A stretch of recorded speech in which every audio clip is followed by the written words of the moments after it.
King of Gods. By Fast Food Restaurant, Kabanata 485. Earth Grade Weapon Shadow. Makalipas ang 5 o 6 na araw, sa kaibuturan ng Sky Cloud Forest. Q. Isang sunod-sunod na hangin at kidlat ang dumaan sa kagubatan, na naging dahilan upang manginig sa takot ang mga kalapit na hayop. Makalipas ang ilang paghinga, huminto ang sunod-sunod na hangin at kidlat sa tuktok ng isang malaking kalapit na puno. Sa puno, ang isang asol na buhok na kabataan ay huminga ng mahina habang ang pares ng hangin at mga pakpak ng kidlat ay kumupas. Nilaybot ng kanyang kaliwang mata ang buong lugar, hinahanap ang anumang natitirang aura sa malapit. Kahit na ang pinakamaliit na detalye, tulad ng alikabok na lumulutang sa hangin o ang pagbabago sa Heaven-Earth Yuan Qi, ay hindi nakaligtas sa kanyang mata. Dito, hindi maiwasan ni Zhao Feng na magulat habang nakatingin sa harapan. Sa harap ng kagubatan ay isang maliit na batis, at sa tapat ng batis ay isang maliit na kanyan. Naalala ni Zhao Feng ang kanyan na ito.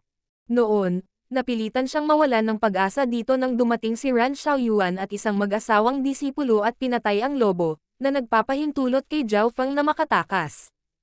Hindi niya akalain na darating siya dito kapag hinahabol niya ang kalaban. Sa nakalipas na ilang araw, hinabol ni Zhao Feng ang Skeletal Division Leader. Ang lakas ng huli ay hindi maarok at, kahit na naiintindihan ni Zhao Feng ang pamana ng Wind Lightning Emperor na dalubhasa sa bilis, nahihirapan pa rin si Zhao Feng na abutin. Kung hindi dahil sa katotohanang nilinang ni Zhao Feng ang mga panimulang yugto ng Wings of Wind and Lightning, matagal na niyang nakalimutan ang Skeletal Division Leader. Sa kabutihang palad, kahit na wala siyang kalamangan sa bilis, pinahintulutan siya ng kanyang God Spiritual ay na mag-lock sa Skeletal Division Leader. Sa kanyang makapangyarihang kaluluwa at mental energy level, ang enerhiya ni Zhao Feng ay nakabawi kaagad. Mauna ka lang, tingnan natin kung hanggang saan pa ang kaya mong takbuhin. Malamig na ngumisi si Zhao Feng habang binuhay niya ang pares ng mga pakpak at lumipad sa ibabaw ng kanyan. Siya ay dumaan sa kanyan at nagpatuloy sa kagubatan. Ang kagubatan ay biglang naging mas madilim at mas misteryoso. Pwede ba ang lugar na iyon? Nanginginig ang puso ni Zhao Feng habang nakatingin siya sa kailaliman ng kagubatan. Sa pamamagitan ng pagsusuri ng kanyang God Spiritual Eye, masasabi niya kung saang direksyon patungo ang Skeletal Division Leader, at ang lugar na iyon ay kung saan kahit si Zhao Feng ay nag-iingat. Kung hindi niya kailangan, hindi siya papasok. Sa ngayon ang pinakamagandang pagkakataon para patayin ang Skeletal Division Leader. Siya ay nasugatan at pagod. Nagpakita si Zhao Feng ng layuning pumatay habang patuloy pa rin siya sa pagpasok. Kasabay nito, sa loob ng maulap na lugar kung saan nakaharang ang paningin. Isang gutay-gutay na kalansay na napapaligiran ng isang patong ng madilim na kumikibot na apoy ang lumitaw. Nakalock sa akin ang asol na buhok na iyon at hindi na lang mawawala. Ang Skeletal Division Leader ay nagngangalit ang mga ngipin sa puot. Sa nakalipas na ilang araw, sinubukan niya ang lahat para takasan si Zhao Feng.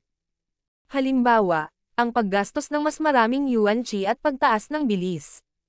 Pansamantala itong magiging 2 beses ng mas mabilis kaysa kay Zhao Feng. Gumagamit din ito ng mga lihim na pamamaraan na magtatago ng landas nito at lumikha ng mga maling aura na magtatangka na linlanggan ang kaaway. Gayunpaman, anuman ang gawin nito, hindi nito maitapon si Zhao Feng. Sa huling 2 araw, naisip nito na matagumpay nitong naitapon si Zhao Feng, kaya nagpakawala ito ng hininga at nagtago sa isang tagong lugar upang subukang gumaling. Gayunpaman, makalipas ang 1 oras, lumitaw ang Eye of Heaven nang wala saan at nagpadala ng nagninangas na apoy sa kaluluwa nito, na nagpalalim sa mga sugat nito. Malapit na ako sa 100 Graves Forbidden Ground. Ang bilang ng mga eksperto na maaaring makapasok dito at mabuhay ay mabibilang sa isang kamay. Ang Skeletal Division Leader ay ngumisi habang ang nakapalibot na apoy nito ay lumiwanag at ito ay dumaan sa ambon.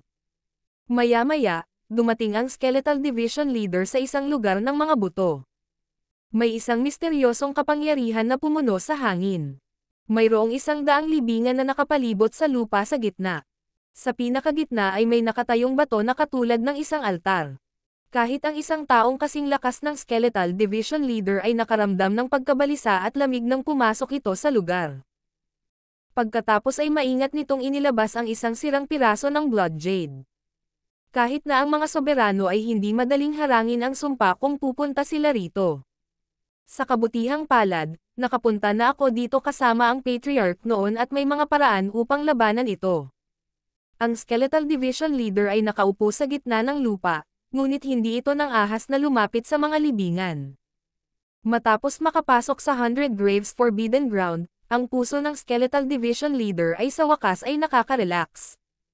Hindi ito natakot sa pagdating ni Zhao Fang. Inaabangan pa nito ang pagdating niya. Kung siya ay dumating, ang sumpa lamang ay magiging isang abala.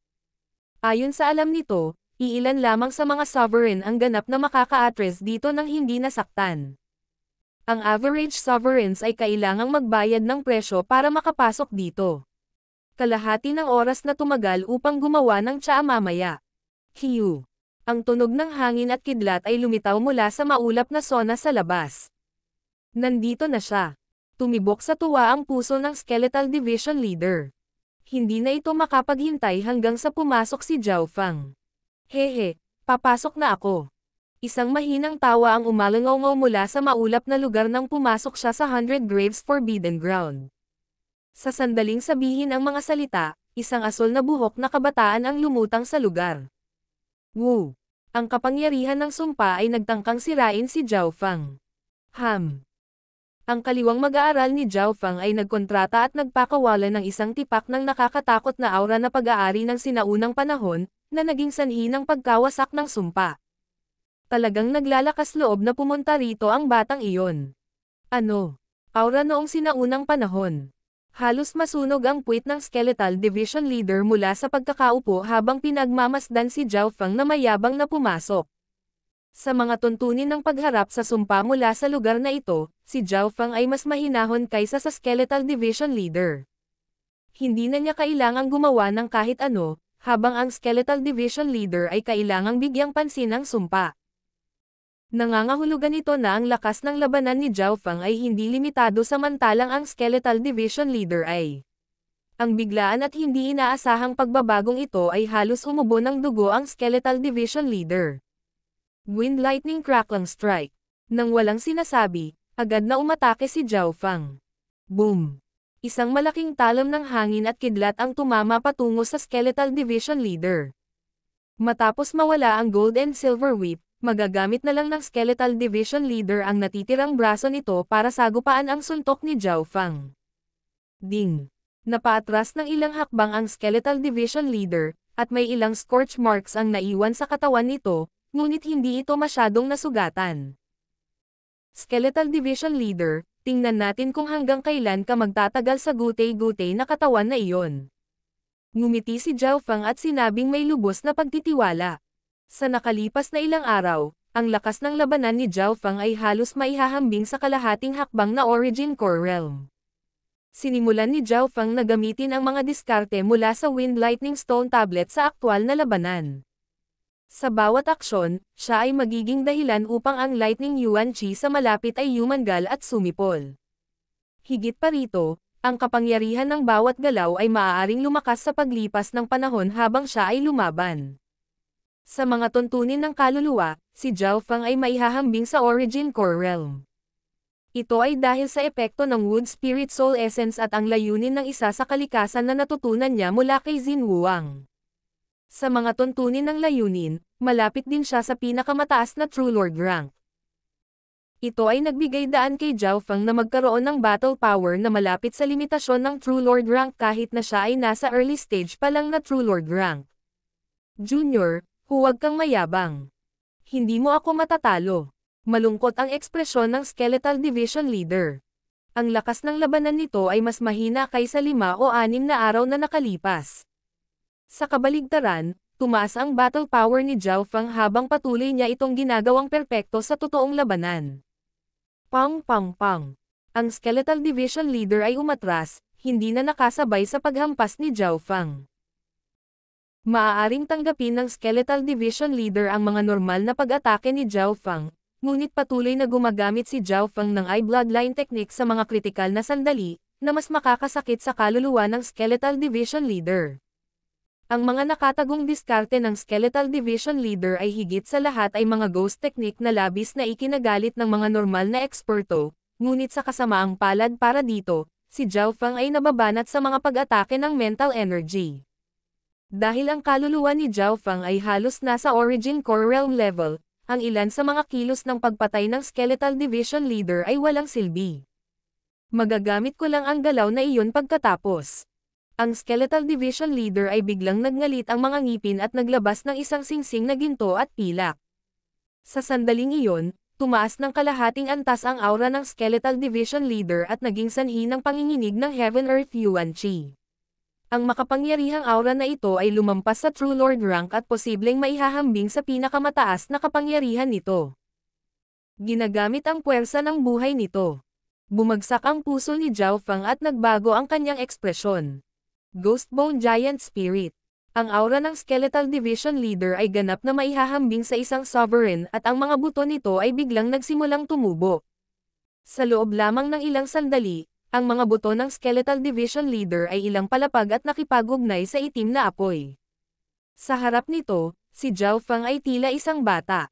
Higit pa rito, ang gutay-gutay na katawan ng Skeletal Division Leader ay tila sumanib sa lupa sa ilalim niya at sumipsip ng isang kapangyarihan na ginamit nito upang makabawi. Mamatay.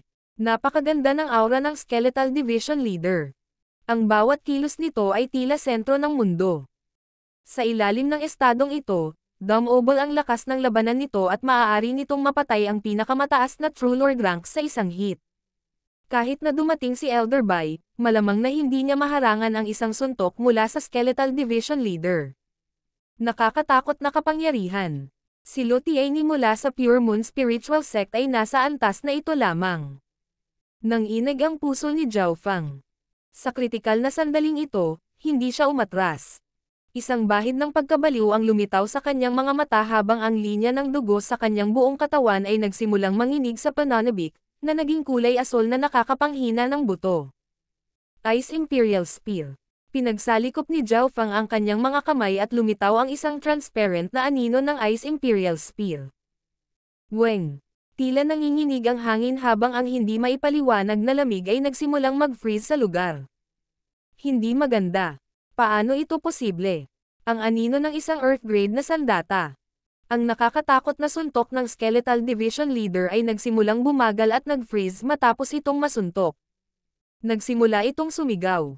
Lumitaw ang gulat at takot sa mga mata nito habang pinapanood si Zhao Feng na umiikot sa kanyang bloodline power at ipinatawag ang Ice Blue Spear Shadow. King of Gods, Kabanata 486. Soul Slave. Sa panahong nagpanik ang Skeletal Division Leader, ganap na pinaikot ni Zhao Feng ang kanyang bloodline power at itinulak ang kanyang mga palad pasulong. Shoo! Ang anino ng Ice Imperial Spear ay nagradiated ng sinaunang marilag na aura na tila umaabot sa walang limitasyong yelo. Basag. Ang hindi kumpletong Earth-grade na sandata ay sum-iris sa pag-atake ng Skeletal Division Leader ng madali at nagpatuloy pasulong, pinalamig ang katawan nito. Puno ng takot ang mukha ng Skeletal Division Leader at sinubukan nitong umatras, ngunit abnormal na mabagal ang mga galaw nito. Mamatay. Inilipat ni Zhao Feng ang kanyang bloodline power para mapanatili ang Spear Shadow at itinulak palabas sa pangalawang pagkakataon. Isang misteryosong ice blue light ang bumalot sa lugar. Basag. Ang huling natitirang braso ng Skeletal Division Leader ay agad na nagyelo, nagkapira-piraso. Sa mga sandaling ito, nawalan na ito ng dalawang braso at may katawan at binti lamang. Tumigil ka, hindi mo magagawa ito. Nang magsimulang mag-freeze ang Skeletal Division Leader, ang mga eye socket nito ay nagdulot ng takot.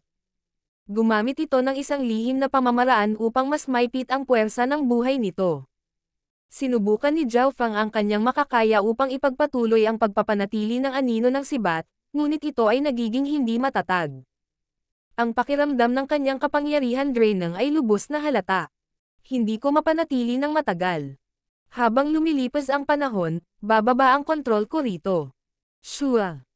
Bahagyang ngumiti si Zhao Feng at itinigil ang kanyang bloodline, binawi ang Ice Blue Spear Shadow. Wind Lightning Destruction. Nagpalabas si Zhao Feng ng makikinang na liwanag ng hangin at kidlat, na pinalapot ito sa isang bola. Woo! Ang bola ng hangin at kidlat ay biglang sumabog, na nagpadala ng mga alon ng hangin at kidlat sa 100 yarda. Sa pamamagitan ng isang pagsabog, ang nagyelo na katawan ng Skeletal Division Leader ay sumabog sa mga libingan sa ibaba. Ang pag-ataking ito ay halos maputol ang Skeletal Division Leader. Ikaw, maaari ka bang magkaroon ng hindi kumpletong Earth Grade item? Halos mabali ang mga buto ng Skeletal Division Leader at sinubukan nitong magpumiglas. Ito ay lubos na natigilan. Kung nagamit ni Zhao Feng ang Earth Grade Weapon Shadow sa pangatlong beses, sapat na iyon para patayin ito. Gayunpaman, hindi ito ginawa ni Zhao Feng, sa halip ay binawi ang kanyang bloodline power. Sa totoo lang, kayang gawin ni Zhao Feng ang pangatlong suntok kung gugustuhin niya, ngunit maubos nito ang kanyang bloodline power. Shua. Ang figure ni Zhao Feng ay kumislap at dumapo sa mga libingan kung saan niya binasag ang kanyang paa sa ibabaw ng ulo ng Skeletal Division Leader. Brat, gawin mo ang gusto mo. Kung gusto mo akong patayin, gawin mo na. Bagamat ang Skeletal Division Leader ay nakaramdam ng labis na kahihiyan at galit, hindi siya masyadong nagpumiglas. Siya ay lubos na natalo kay Zhao Feng. Nang lumitaw ang anino ng Earth Grade na sandata, napagpasyahan ang nanalo. Maliban kung ito ay isang soberano sa kanilang pinakamataas na estado, walang sino man ang makakaharap sa gayong kapangyarihan. Hindi ko kayang bitawan ito ng ganoon kadali. Kinusat ni Zhao Feng ang kanyang mga mata at pinagmasdan ang katawan ng ginto at pilak na katawan ng Skeletal Division Leader. Alam ni Zhao Feng kung gaano katigas at kalakas ang mga butong ito. Ito ang katawan ng isang sovereign, isang taong nakatanggap ng mga pag-atake mula kina Elder Bai at Kang Yuyo ng direkta. Iniisip ni Zhao Feng kung gagawin o hindi ang Skeletal Division Leader na ito bilang isang skeleton ghost corpse. Kahit na hindi niya ginawa, ang tumpok ng mga buto na ito ay isang magandang material para sa paggawa ng mga bangkay ng multo. Ito ang dahilan kung bakit hindi inatake ni Zhao Feng ang Skeletal Division Leader sa ikatlong pagkakataon gamit ang Earth Grade na sandata. Skeletal Division Leader, sa kasalukuyan ay mayroon kang dalawang pagpipilian. Ang una ay ang mamatay at maging material para sa aking mga bangkay ng multo, ang pangalawa ay ang maging alipin ko. Si Zhao Feng ay napaka-prangka. Ikaw, walang hiyang brat. Ang Skeletal Division Leader ay umungal at nagpupumiglas, ngunit ang paa ni Zhao Feng ay nasa ulo nito. Isang pag-iisip lang ang kailangan para mapatay ni Zhao Feng ang Skeletal Division Leader. Ang lakas ng labanan ng Skeletal Division Leader ay wala pa sa 10% ng pinakamataas nito, kaya hindi ito nakatiis. Hindi parang ayaw ng Skeletal Division Leader na gumamit ng lihim na pamamaraan o tumakbo, ngunit sa sandaling naisip nito ang nakakatakot na bloodline ng mata ng kalaban at ang kanyang katatagan sa mental energy, ang Skeletal Division Leader ay nakaramdam ng kawalan. Ang God Spiritual Eye ni Zhao Feng ay nakalak sa Skeletal Division Leader. Kung ang huli ay gumawa ng anumang kahinahinalang paggalaw, gagamit siya ng Eye Fire at agad na tatapusin ang buhay nito. Alam din ito ng Skeletal Division Leader. Junior, hindi ako naniniwala na gagamitin mo ang katawan ko sa paggawa ng mga bangkay. Alam mo ba ang unang bagay tungkol sa mga bangkay ng multo? Ang Skeletal Division Leader ay sumuko sa pakikibaka at isang bahid ng tuso ang lumitaw sa mga butas ng mata nito. Nakipag-usap ito gamit ang huling bagay na may halaga kay Zhao Feng. Sinabi ni Zhao Feng na gagamitin niya ang katawan ng Skeletal Division Leader kung ito ay mamatay at tinanong siya ng Skeletal Division Leader tungkol dito. Kung mali ang pahayag na ito, hindi ito papatayin ni Zhao Feng ng ganoon kadali, walang handang pumatay ng isang soberano ng ganoon. Shua! Shua! Dalawang Dark Silver Ghost Corpses ang lumitaw sa kaliwa at kanan ni Zhao Feng. Ang kanilang mga aura ay umabot sa maagang yugto ng True Lord rank. Kumikislap ang mga eye sockets ng Skeletal Division Leader. Halatang masasabi nito ang lakas ng dalawang ito. Higit pa rito, isang maliit na itim na perlas sa kamay ni Zhao Feng ang nakakuha ng atensyon ng Skeletal Division Leader. Ang dalawang Dark Silver Ghost Corpses ay kinuha mula sa itim na perlas na ito. Yung itim na perlas. Tumibok ang puso ng Skeletal Division Leader. Nagdadalubhasa ito sa mismong mga bangkay ng multo o kung hindi ay hindi nito gagawing kalansay ang sarili upang makatakas sa pag-atake ng 10 mahusay na puwersa sa unang lugar. Isa ito sa mga nangungunang espesyalista sa larangang ito sa buong Azure Flower Continent. Ang 10,000 Ghost Pearl ay isang sagradong bagay mula sa 10,000 Ghost Emperor, at ang aura ng perlas lamang ang nagpabilis ng tibok ng puso ng Skeletal Division Leader. Sa pagmamasid sa perlas, nakaramdam ito ng pagnanasang yumuko. Limitado ang pasensya ko. Mamatay ka o maging alipin ko. Naiinip na sabi ni Zhao Fang. Ang kanyang ekspresyon ay hindi inarte para gawin ito. Talagang gusto lang niyang tapusin ang negosyong ito at bumalik sa Canopy Great Country. Ang mga mata ng Skeletal Division Leader ay tumingin sa kaliwang mata ni Zhao Fang at sa 10,000 Ghost Pearl. Ang God's Spiritual Eye ay ginawang maingat at walang magawa ang Skeletal Division Leader, habang ang 10,000 Ghost Pearl ay nagbigay sa kanya ng hindi mapigil ang kasakiman. Kung hindi ako naging alipin, tiyak na mamamatay ako. Kung sasang-ayon ako, may kaunting pagkakataon na maibabalik ko ang mga bagay-bagay sa hinaharap, at ang perlas na iyon ay magiging akin. Sa wakas ay gumawa ng desisyon ang Skeletal Division Leader. Nahuli ng 10,000 Ghost Pearl na nasa kamay ni Zhao Fang ang Skeletal Division Leader. Sa ilang daang taon nitong karanasan, hindi pa ito nakakita ng Ghost Dao item sa antas na ito. Marahil ay walang ibang bagay na katulad nito sa buong kontinente. Kung maaari itong mag-counterattack sa hinaharap at magtagumpay, kung gayon ang mga gantimpala ay hindi masusukat. Pumapayag akong maging alipin mo, ngunit kailangan mong pumayag na magkaroon ako ng sariling isip. Pumayag naman ang Skeletal Division Leader. Sige. Pinag-isipan ito ni Zhao Fang bago pumayag. Mayroong dalawang paraan upang alipinin ang Skeletal Division Leader. Ang una ay gawin itong bangkay ng multo at sirain ang isip nito. Mawawalan ito ng kontrol sa kanyang katawan. Ang pangalawa ay ang kontrolin ang Skeletal Division Leader at, kahit na magkakaroon ito ng sariling kamalayan, susundin nito si Zhao Fang dahil sa banta sa buhay nito. Tiyak na hindi sasang-ayon ang Skeletal Division Leader sa unang paraan at mas pipiliin niyang mamatay sa halip.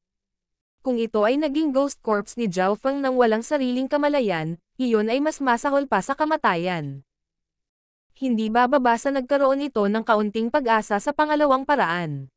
Halimbawa, kung namatay si Zhao Fang, magiging malaya ang Skeletal Division Leader. Sa makatuwid, ang pangalawang paraan ay mapanganib at kinakailangan ang gumagamit na maging malakas. Pagkatapos ng lahat, ang Skeletal Division Leader na ito ay isang sovereign at kilala sa pagiging tuso nito. Kung ang isang normal na dalubhasa ay aalipinin ito, sila ay papatayin sa loob ng ilang minuto. Kahit na ang pangalawang paraan ay mas mapanganib, ang isang alipin na may katalinuhan ay higit na kapakipakinabang kaysa sa isang walang. Alam ni Zhao Fang ang mga kalamangan at kahinaan, kaya pumayag siya ng walang pag-aalinlangan. Tiwala siya sa kanyang lakas at naniniwalang kaya niyang kontrolin ang Skeletal Division Leader. Pagkaraan ng ilang sandali ng pahinga, umupo si Zhao Fang sa harap ng Skeletal Division Leader at inipon ang kanyang kapangyarihan sa mata. Umupo sa tabi niya ang munting pas ang magnanakaw at pinagmasdan ang Skeletal Division Leader, habang ang dalawang Dark Silver Ghost Corpses ay nakatayo sa kaliwa at kanan ng huli. Ang pulang apoy sa Skeletal Division Leader's eye sockets ay lumabo habang ito ay bumantong hininga sa kanyang puso. Ang junior na ito ay higit sa maingat. Makalipas ang isang oras, matagumpay na pinagsama ni Zhao Fang ang Dark Heart Seed sa kaibuturan ng kaluluwa ng Skeletal Division Leader. Itong Dark Heart Seed ay iba sa isa sa lintong.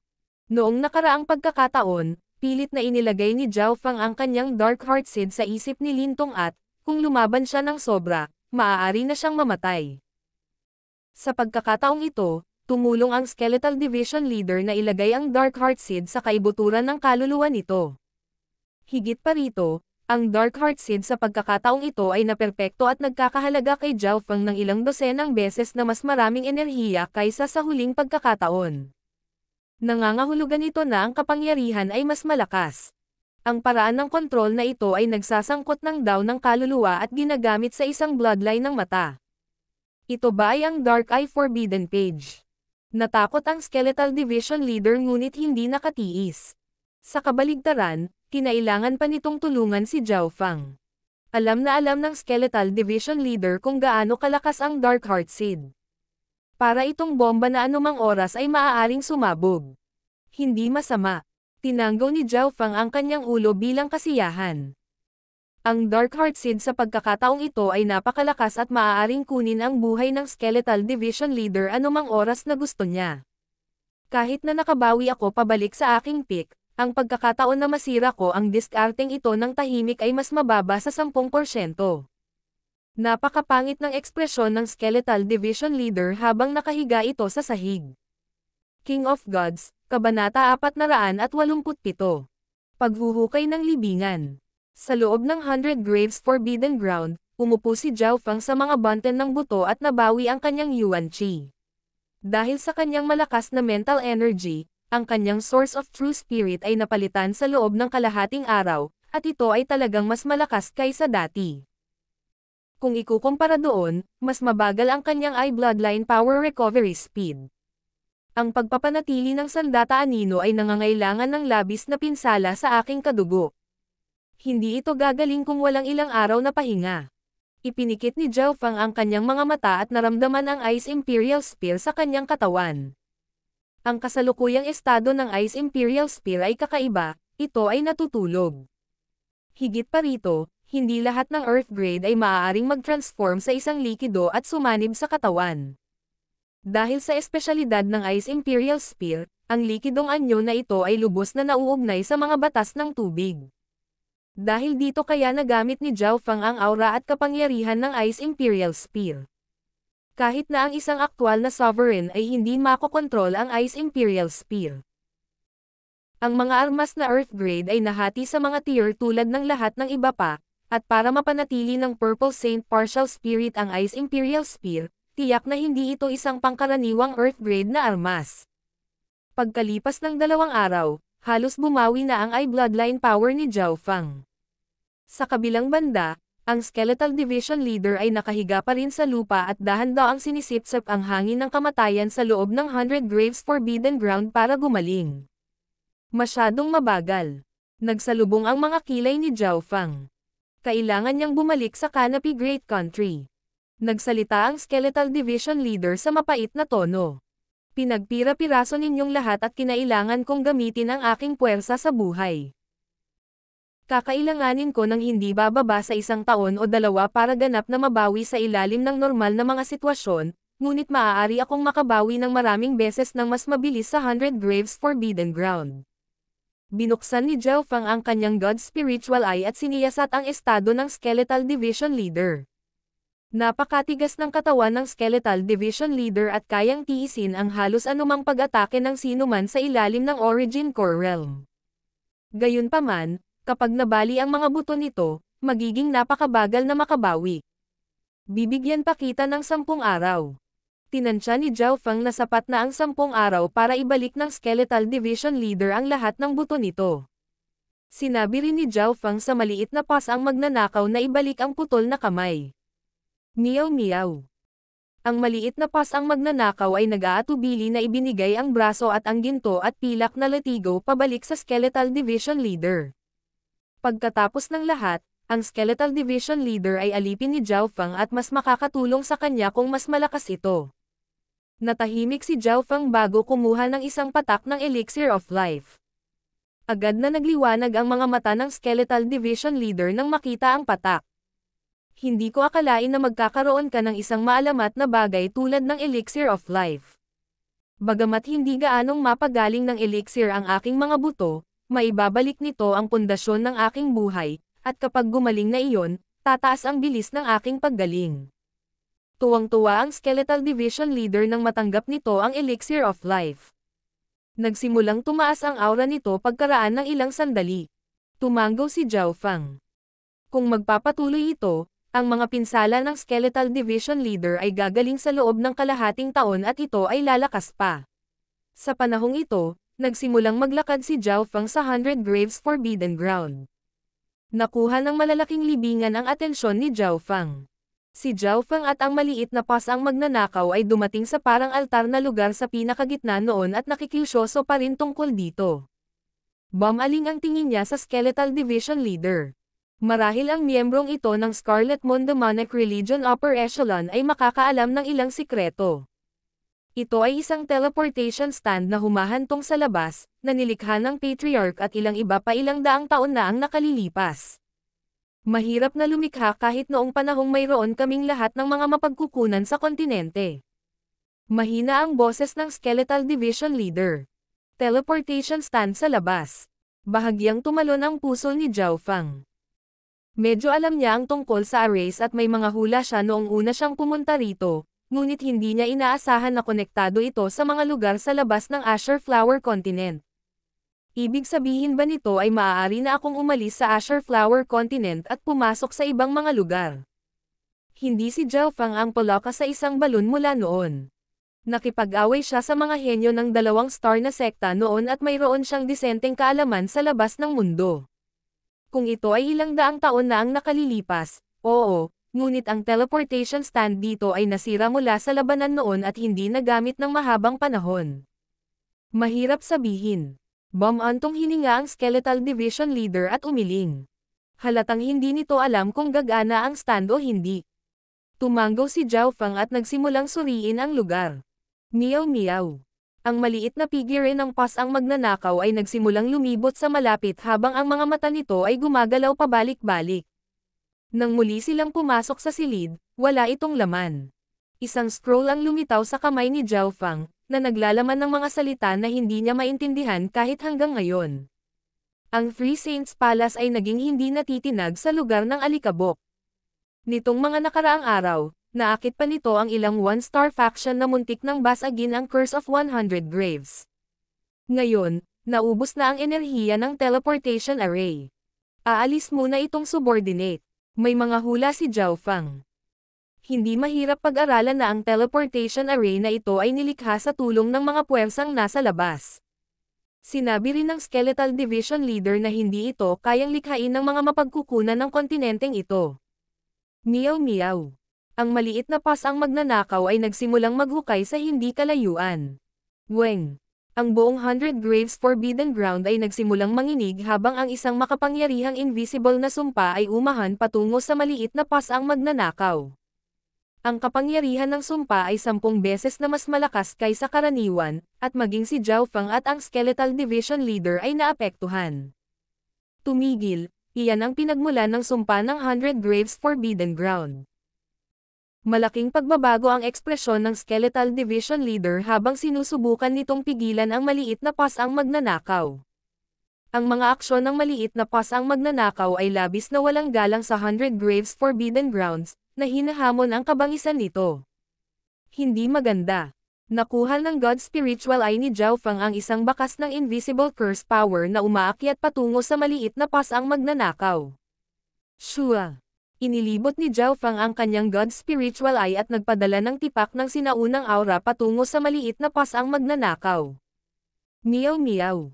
Ang munting pas ang magnanakaw ay ngumiti at pamitik sa hangin bago naglabas ng isang misteryosong maitim na punyal. Lumilikha ng malabo ang maitim na punyal sa bawat galaw, at biglang nagbago ang hindi nakikitang kapangyarihan ng sumpa. Woo! Ang misteryosong punyal ay nanginginig at tila kumikinang sa dilim na bumubulong sa malamig na garalgal na tono. Sa sandaling iyon, isang hindi mailarawang mahiwagang kapangyarihan ang bumaba at ginawang gabi ang araw. Lahat ng kapangyarihan ng sumpa sa lugar na ito ay sumisigaw at naglahon ng ito ay malapit na. Gabi. Binabaliktad ang mga batas ng kalikasan. Maaari bang ang dagger na iyon ay isang maalamat na bagay ng Dao of Assassination? Bamuka ang bibig ng Skeletal Division Leader at hindi nito masabi kung ano ang nangyayari. Meow meow. Itinusok ng munting pas ang magnanakaw ang punyal sa lupa at ginamit ito bilang pala habang patuloy itong naghuhukay. Parehong natigilan si Zhao Fang at ang Skeletal Division Leader. Ano ang kasaysayan ng pasang ito? Paano ito magiging handa na sundin si Zhao Fang ng may katalinuhan? Hindi maintindihan ng Skeletal Division Leader ang munting pasang magnanakaw. Ito ay likas na nadama na parang ang munting pasang ito na magnanakaw ay isang sorrow na nabuhay ng hindi mabilang na mga taon at alam ang higit pang mga bagay kaysa dito. Shua! Sa sandaling ito, lumapit si Zhao Feng sa tabi ng maliit na magnanakaw na pusa. Ang God's Spiritual Eye at ang aura ng mahiwagang punyal ay maaaring magpa-atres maging ang mga multo at mga Diyos. Wu! Ang misteryosong punyal ay tila naramdaman ang pagkakaroon ng God's Spiritual Eye at bahagyang umungol. Mukhang hindi nito tinanggihan si Zhao Feng, ngunit nag-iingat ito sa kanya.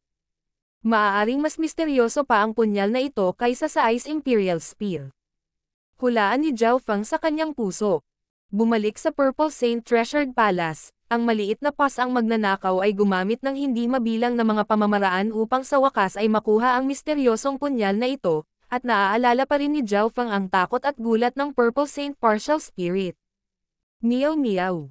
Tumawa ng masama ang maliit na pas ang magnanakaw at sinenyasan si Zhao Feng na tumulong. Ayos lang. Nagkibit balikat si Zhao Feng at naglabas ng sandata at nagsimula na ring maghukay. Paano? Paano ka naging napakawalan, Jia? Nagulat ang Skeletal Division Leader, ngunit pagkatapos ay sinubukan nitong bumangon at maghukay din. Gayunpaman, hindi nito magawa dahil hindi pa ganap na gumagaling ang mga buto nito, kaya masigasig na naghuhukay ang pusa at tao. Tuk! Tuk! Hindi nagtagal ay hinukay ang isang libingan, na nagsiwalat ng isang malakristal na itim na kabaong. Iyan ay isang kabaong nagawa sa Mystic Yin Black Crystal Stones, na naglalaman ng Heaven Earth Air ng Mystic Yin.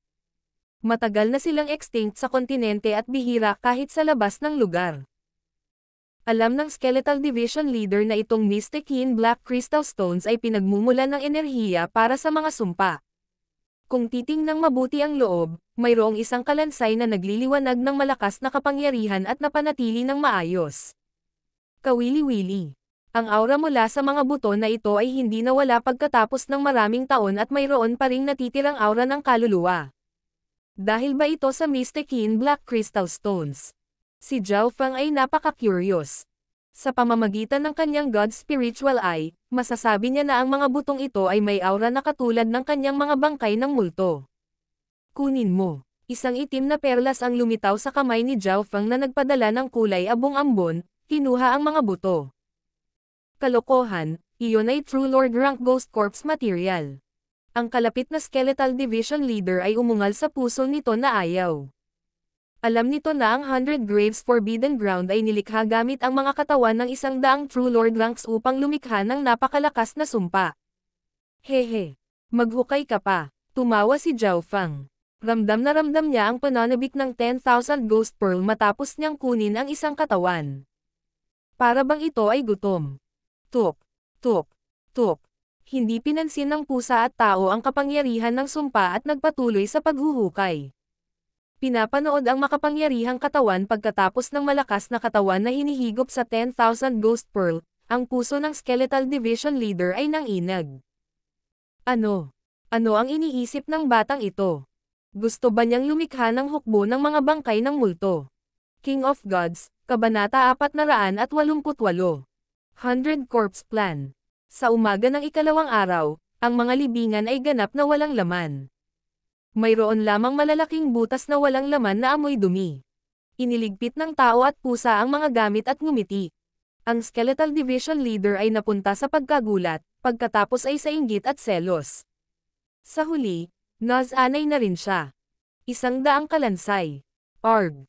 100 perpektong napreserbang True Lord Rank Skeleton na itinago sa Mystic Yin Black Crystal Stone Coffins. Ang bawat isa sa kanilang mga aura ay hindi pa nawawala. Sigaw ng Skeletal Division Leader sa puso nito. Sa kasamaang palad, ang taong tumanggap ng lahat ng magandang kapalarang ito ay hindi mismo. Kahit na alam nito na mayroong 100 True Lord Rank na mga bangkay sa ilalim ng lupa, wala itong kakayahang kunin ang mga ito.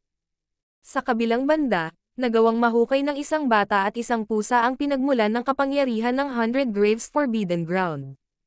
Hindi masama, hindi masama. Munting pas ang magnanakaw, marami ka nang nagawa sa pagkakataong ito. Pulang-pula ang mukha ni Zhao Feng sa tuwa. Kapag ang daang mga katawan ng True Lord Rank na ito ay naging mga ghost corpses, magkakaroon siya ng buong hukbo ng True Lord Ranks. Ang sinumang may hawak ng gayong kapangyarihan ay maaaring magwalas sa malalakas na bansa at angkan tulad ng larong pambata. Kahit na ang isang mahusay na bansa ay maaaring masira ng madali. Siyempre, hindi isang madaling gawain na gawing mga bangkay ng multo ang lahat ng mga katawan na ito. Bilang karagdagan, ang dami ng oras at enerhiya na kinakailangan ay magiging napakahusay. Ang dalawang True Lord rank Ghost Corpses na pag-aari na ni Zhao Feng ay dinambong. Ang pag-upgrade ng Ghost Corpse sa True Spirit Realm ay mangangailangan ng mahabang proseso. Kaya kong kontrolin ang mga bangkay ng multo, pero hindi ako espesyalista. Upang pinuhin ang 100 True Lord rank Ghost Corpses mula sa simula. Sumulyap si Zhao Feng sa Skeletal Division Leader, na naging dahilan ng pagsinok nito.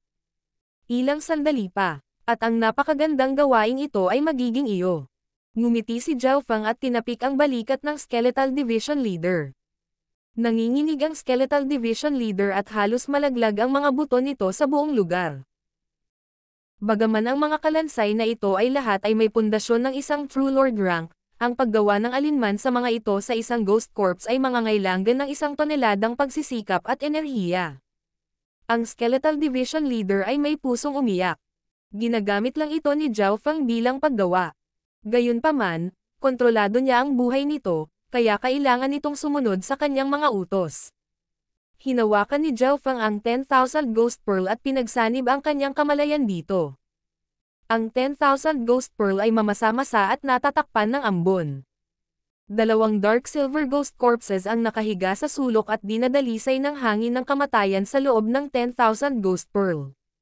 Ang makapangyarihang mga aura at kaluluwa ng daang True Lord rank skeleton ay nagsimulang magbago pagkatapos makapasok sa perlas. Ang 10,000 Ghost Pearl ay tila may misteryosong kapangyarihan na lubos na angkop para sa pagpapalakas at pagpapalaki ng mga bangkay ng multo. Si Zhao Feng ay hindi masyadong nagsaliksik tungkol sa 10,000 Ghost Pearl. Pagkatapos ng lahat, ang kanyang pangunahing kakayahan ay ang kanyang Eye Bloodline at ang mana ng Wind Lightning Emperor. Nakikisawsaw lang siya sa mga bangkay ng multo.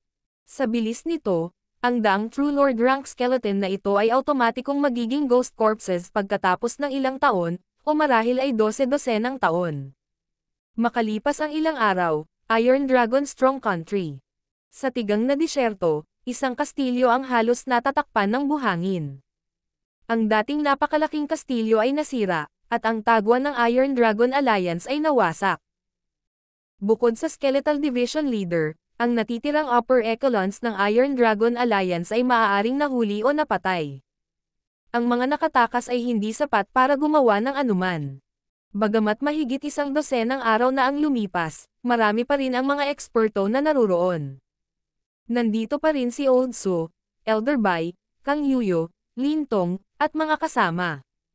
Marahil ay nagbabantay sila sa pagbabalik ng Skeletal Division Leader, o baka may iba pa silang inaasahan. Ang Zhao Feng na iyon ay umalis upang ituloy ang isang miyembro ng Scarlet Moon Demonic Religion Upper Echelon. Malamang na hindi masyadong maganda ang sitwasyon. Tumingin si Lin Tong sa labas at mamulong sa sarili. Sa kaibuturan ng kanyang puso, talagang hinangaan niya si Zhao Feng, sa parehong lakas at tapang, ngunit umaasa siyang papatayin si Zhao Feng upang maibalik niya ang kanyang kalayaan. Alam niyang hindi masyadong mataas ang pagkakataon. Ang kapangyarihan ng kaluluwa at mata ni Zhao Feng ay isang bagay na maaari lamang niyang tingnan. Ang kabataang iyon ay naging isang napakahusay na kamanghamanghang henyo, at isang hari ng lugar ng Cloud pagkatapos bumalik. Higit 12 araw na ang nakalipas, ngunit wala pa ring balita. Nabahala ang Old Su. Walang sumang-ayon sa pagpili ni Zhao Feng na sundin ang Skeletal Division Leader. Kahit na ang Scarlet Moon Demonic Religion ay nawasak, sila ay kakilakilabot pa rin. Sino ang nakakaalam kung gaano karaming mga paraan ang isang division leader ay may up ng kanilang manggas? Brother Su, hindi mo kailangang mag-alala masyado. Si Zhao Feng ay mukhang hindi masyadong mayabang.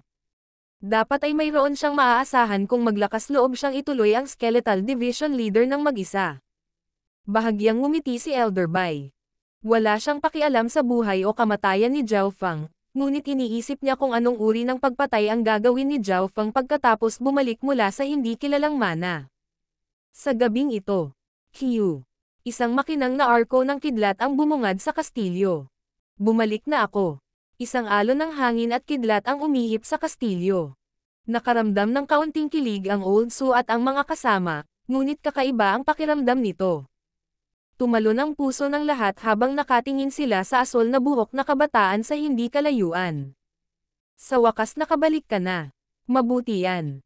Ang Old Su ay gumaan, at maraming tao ang nagpakawala ng mahabang hininga. Walang umaasa na pinatay ni Zhao Fang ang Skeletal Division Leader. Ito ay isang sorpresa na maaari siyang bumalik ng buhay. Higit pa rito, mukhang hindi nasaktan si Zhao Fang, pagod lang. Chapter Leader, sa wakas nakabalik ka na. Nag-alala kami sayo. Si Dai Ye at Jiang Sanfeng ay lumabas mula sa kabilang panig ng kastilyo.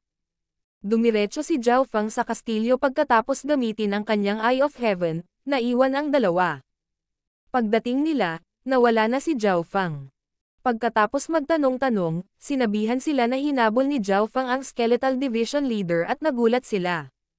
Maraming tao ang hindi man lang gustong makipagkita sa isang Division Leader, at ikaw lang ang naghahabol sa isa. Gayunpaman, ang ligtas na pagbabalik ni Zhao Fang ay nagpakawala ng hininga sa iba. Kasama rito si Lin Tong, na mapait na bamantong hininga. Hindi niya tinakasan ang kapalaran ng pagiging alipin ni Zhao Fang. Sinulyapan ni Elder Bai si Zhao Fang na may komplikadong ekspresyon. Naisip niya na, kahit na hindi nagawang patayin ni Zhao Fang ang Skeletal Division Leader, masasaktan man lang siya, ngunit ayos lang siya. Sa puntong ito ng oras, lahat ay tumingin ng may pagtataka kay Zhao Fang. Ano ang huling resulta? Zhao Fang, naabutan mo ba ang Skeletal Division Leader? Nagtataka na tanong ni Elder Bai. Ang lahat, kabilang ang Old Su, Kang Yuyo, Lin Tong, at ang dalawa mula sa Canopy Great Country, ay nakatuon sa tanong na ito. Naabutan ko ba? Naguguluhan si Zhao Fang. Tila naisip ng lahat na hindi man lang niya naabutan ang Skeletal Division Leader dahil hindi naman siya mukhang lumaban. Para siyang lumabas para magbakasyon. Lahat, ang problema ng Skeletal Division Leader ay nalutas na. Walang natira sa cloud area. Aalis na ako kaagad. Ngumiti si Zhao Fang. Pakiramdam niya ay ligtas siya at natapos na matapos malutas ang lahat sa lugar ng cloud. Higit pa rito, nakuha niya ang higit pa sa kanyang naisip pagkatapos na pumunta dito. Nang marinig ito, tuwang-tuwa ang lahat at tila nahawa sa kaligayahan ni Zhao Fang. Mula ngayon, ang Iron Dragon Alliance ay isang bagay ng nakaraan. Pumalakpak ang Old Su. Alam niyang hindi madaling aalis si Zhao Fang nang hindi neresolba ang lahat sa cloud area. Zhao Fang, napatay mo ba ang Skeletal Division Leader? Naramdaman ni Elder Bai na may mali. Ang sinabi lang ni Zhao Fang ay neresolba, hindi pinatay. Malaki ang pagkakaiba ng dalawa. Nang marinig ito, muling nabaling ang tingin ng lahat kay Zhao Fang. Tama, paano nalutas ang problema sa Skeletal Division Leader? Patay na ba ang Skeletal Division Leader? Ang lahat ay tila hindi nasisiyahan sa salitang neresolba at gustong malaman ang mga detalye. Kumislap ang mga mata ng Old Su at parang may lihim na kasama. Lahat, huwag kayong mag-alala. Bagamat hindi pa patay ang Skeletal Division Leader, hindi na ito mananakot sa cloud area. Walang nakaintindi sa ngiti ni Zhao Fang. Ayaw niyang malaman ng maraming tao na ang Skeletal Division Leader ay nasakop niya, lalo na si Elder Bai. Ang Skeletal Division Leader ay hindi patay. Maraming tao ang naruroon ng malamig, at isang patong ng kadiliman ang tumakip sa kanilang kaligayahan. Ang itaas na echelon ng Dragon Killing Alliance ay nakaramdam ng pagkabalisa. Bagamat malakas si Zhao Fang at wala ng mga banta sa cloud area, hindi pa rin sila mapalagay. Ang isang Scarlet Moon Demonic Religion subdivision sa kanilang peak ay sapat na para paksain ang cloud area, at ngayon ay mayroon pang division leader sa isang lugar doon. Nagsalubong ang mga kilay ni Lin Tong. Dahil sa tiwala ng ngiti ni Zhao Fang, napagtanto niya na ang sitwasyon ay hindi tulad ng iniisip ng lahat. Gayunpaman, anuman ang itanong nila, ngumiti si Zhao Fang at hindi nagbigay ng malinaw na tugon. Maaaring si Zhao Fang ay kontra-atake ng Skeletal Division Leader at kontrolado nito. Isang malamig na liwanag ang sumilay sa mga mata ni Elder Bai, ngunit hindi siya kumibo bago kumpirmahin ang katotohanan. Higit pa rito, hindi niya madaling talunin si Zhao Fang. Ang pagkakataon ng tagumpay ay 50% lamang.